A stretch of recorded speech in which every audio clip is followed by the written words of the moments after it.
અમારા દીકરા ખેડે ને એવું કરીશું જમીન. મારું નામ નરેશભાઈ છે. અનુસૂચિત જાતિ સમી તાલુકાના એરિયામાંથી આવું છું. અમારી સમી તાલુકાની અનુસૂચિત જાતિ સેવા સહકારી મંડળી છે. જમીન અમને 40 વર્ષથી મળી છે, પણ હજુ સુધી કબજા મળ્યા નથી. અમે ભોગવી શકતા નથી. છેલ્લા 15-20 વર્ષથી અમે બહુ મહેનત કરીએ પણ મળતા નથી. 2 વર્ષથી અમે લેન્ડસ્કેપિંગ કરેલી છે, એમાં છતાં અમારે રિઝલ્ટ મળતું નથી. અમે જિગ્નેશભાઈ સાહેબને કીધું હતું એ પછી થોડો ટ્રાય અમને 15 વીઘા જેવી જમીન એનો કબજો મળ્યો હોય. બાકીની જમીન માટે અમે 6-7 વર્ષથી મહેનત કરી તો મળ્યો નથી, અને 6 મહિનાથી એટલું દોડીએ છીએ કે કોઈની વાત નથી, અને રિઝલ્ટ મળતું નથી. જવાબો ધક્કા સિવાય કંઈ વાત નથી, ગોળ ફેરવે છે.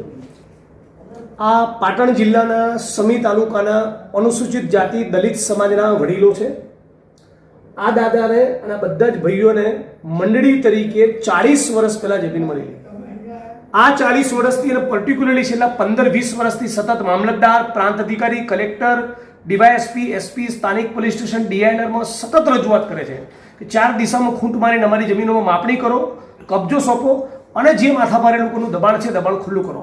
આજે જ વિધાનસભામાં આજ પાટણના ઇસ્યુ પર હું બોલ્યો તો 40 વર્ષથી જમીનોનો કબજા મળતા નથી, અને ભારતીય જનતા પાર્ટીની સરકાર કહે છે સૌનો સાથ સૌનો વિકાસ.